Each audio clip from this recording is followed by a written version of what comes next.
வணக்கம். வணக்கம் சார். நான் சேகர், சென்றாயன்பாளையம். சேகர். அப்பா பேர் ஜெயச்சந்திரன். சென்றாயன்பாளையம், வாழப்பாடி வட்டம். வாழப்பாடி வட்டம், சேலம் மாவட்டம். ஓ, இந்த ஆஃப் ஹெச் மோட்டர் அது. ஆமாம் சார். இது வந்து மாடு கழுவுறதுக்கு இந்த மோட்டர் போட்டு விட்டுருவீங்க. போட்டுட்டு மாடு கழுவு. எதில் தண்ணி இங்கே தண்ணி டேங்க் விட்டுருக்கு. ஓ, இந்த டேங்க்லேருந்து. ஆமாம், அங்கே தொட்டிலிருந்து வருது. ஓகே. போட்டு எப்படி போடுங்க பார்க்கலாம்.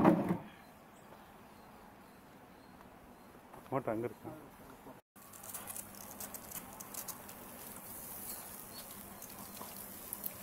மாடு கழுவுறதுக்கு. ஓ, இது எத்தனை இன்ச்சு பைப்பு? ஓசு 3/4 இன்ச்சு. அதுக்கு முன்னாடி ஒரு பிளாஸ்டிக் பைப் சொருவி ஒரு மூடி போட்டீங்களா? டம்மியில் மர டம்மியில் ஓட்டை போட்டு நம்ம ஓட்டை போட்டு வச்சிருக்கீங்க. தண்ணி கம்மியாக செலவு பண்ண ஃபோர்ஸ் ஆகிற மாதிரி. இது மாடு கழுவுறதுக்கு. இது வந்து வசதி இல்லாம கம்மியா இருக்க செலவு பண்ணி இது பண்ணிக்கிற மாதிரி. கம்மி தண்ணியில கழுவு. நம்ம முண்டு கழுவணும், அப்படியே விட்டா தண்ணி மாட்டு போற இடம் படாது. சரி. இது போற இடம் கூட கட்டுத்தரையும் கழுவிக்கலாம், மாடும் கழுவிக்கலாம். அதுல ஓ, இந்த கழிவு நீர்லாம் இந்த வாய்க்கால போய் யூஸ் பண்ணிக்கலாம். எதுவுமே தண்ணி சிக்கனமா பயன்படுத்துறது வேஸ்ட் ஆகாத மாதிரி போட்டிருக்கீங்க. இப்ப நம்ம பாக்குறோம் இந்த தொட்டியில வந்து தண்ணி ஊத்திட்டு இருக்குது. என்ன தொட்டி இதுங்க? இது வந்து மாடு கட்டுறது. மாடு கட்டுறதுல இருந்து வர யூரியன் தண்ணி. இது மாடு கட்டுறது சிறுநீர் தண்ணி.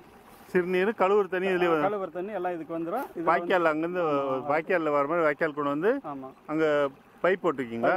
பைப் வாய்க்கால்ல இருந்து பைப்ல வந்து இதுக்கு வருது. அங்க வடிகட்டி இங்க வருது. ஓ, வடிகட்டுறீங்க. ஓகே.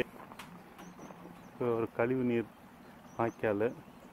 இந்த வாய்க்காலில் போய் கடைசியில் பைப்பில் இந்த கழிவு நீர்லாம் போகிற மாதிரி வச்சுருக்காரு. வேணுன்னா நிலத்துக்கு எடுத்துகிற மாதிரி மடை வச்சுருக்காரு.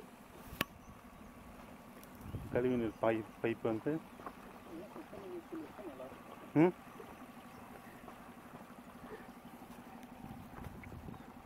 இங்கே ஒரு தொட்டி கட்டி இந்த தொட்டியில் வந்து அந்த மாடு கழுவுற கழிவு நீர் யூரின் எல்லாம் கலெக்ட் பண்ணிட்டாங்க. கட்டி இங்கே வருது. மோட்டர் வச்சு காட்டுக்கிட்டு. இந்த இது தொட்டி எத்தனை கடி? எத்தனை? 6 அடி நீளம், அகலம், ஆழம். ஆமாம். சரி. இது தண்ணியை தேக்கி வச்சு இங்கே ஒரு மோட்டர் வச்சுருங்க. இது எத்தனை ஹெச்பி மோட்ரு? 2 HP motor. சரிங்க. இது 2 நாளைக்கு ஒரு இந்த தொட்டி நம்பிக்கும். சரிங்க. எடுத்து காட்டுக்கு அன்னன்னைக்கு அறுக்கிற காட்டுக்கு இதை விட்டுற வேண்டியது. எந்த காட்டுக்கு தண்ணி கொட்டணும் அதை கொட்டுறீங்க? தீவனம் அறுக்கிற காட்டுக்கு அன்னன்னைக்கு அறுக்கிற காட்டுக்கு ஒரு டைம் விட்டா இதுக்கு யூரியா போட வேண்டியதில்லை. ஸோ மாட்டு கோமியத்தை வந்து தண்ணியோட கழுவுற தண்ணியும் கலந்து அறுக்கிற காட்டு கூட்டிங்களா? எந்த யூரியா போட வேண்டியதில்லை. ஸோ கெமிக்கலே பயன்படுத்தவே இல்லை. இதுக்கு முன்னே நீங்கள் தெளிப்பு நீர் பயன்படுத்துகிறப்ப அது தெளிப்பு நீராக பயன்படுத்துவீங்கல்ல? ஆமாம். அப்போ இதுக்கு அப்படியே தண்ணி கட்டுறதுக்கு இந்த மாட்டு கோமியத்தை பயன்படுத்துறதுக்கு என்ன வித்தியாசம்? கோமியம் பயன்படுத்தினா யூரியா போட வேண்டியதில்லை. யூரியா போட தேவையில்லை. பயிர் வந்து நல்லா பச்சையாக இருக்கும். இருக்கும். அறுக்குள்ள ஒரு தண்ணி விட்டா போதும். ஓ, சரி. அப்போ அதனால நம்ம இது வேஸ்ட் பண்ண தேவையில்லை. சரி. இந்த பக்கம்லாம் எருவு கொட்டி வச்சிருக்கீங்களாட்டிருக்கா? இது மாட்டு சாணம். நாட்டு சாணம். இது எங்க உங்க வயலுக்கே போட்டுருக்கீங்க? வயலுக்கு போக மீதியை விற்பனைக்கு வித்துருவீங்க. வண்டி இருக்குல்லைங்க, ஒன்று இந்த ஒரு வண்டி வச்சிருக்கீங்க சாணம் அள்ளுறதுக்கா? சாணத்தை அள்ளி கொண்டு போய் கொட்டுறதுக்கு, தூக்கிட்டு போறதுக்கு. தூக்கிட்டு போறதுக்கு பதிலாக சாணத்தை வாரி கொண்டு போய் வண்டியில் கொட்டுறது. மரம் ஈஸியா. ஆமாம். அது அந்த வண்டி அது தட்டு அள்ளிட்டு வர்றதுக்கு. தட்டு அங்கேருந்து வெட்டி தூக்கிட்டு வர்றதுக்கு பதிலாக தட்டு அள்ளிட்டு வர்றது.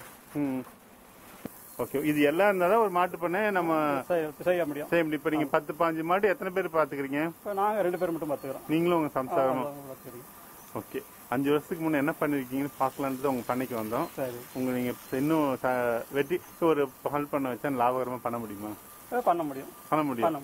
ஒரு மாட்டுக்கு எவ்வளோ லாபம் கிடைக்கும் ஒரு நாளைக்கு? அதாவது இப்போ விலை நல்லா இருந்தால் இன்னும் அது ஒரு லிட்டருக்கு ஒரு 15 ரூபா வரலாம் செலவாகுது. 20 ரூபா 25 ரூபா கிடைக்கும். இன்னும் விலை அதிகமாக கிடைச்சா இன்னும் அது லாபமாக கிடைக்கும். இப்போ வந்து விலை கம்மியாக தான் கிடைக்குது. விலை அதிகமாக இருந்தால் லாபம் அதிகமாக இருக்கும். இப்போ ஒரு பண்ணை ஆரம்பிக்கணும்னா உங்களுக்கு என்னென்ன முக்கியம்?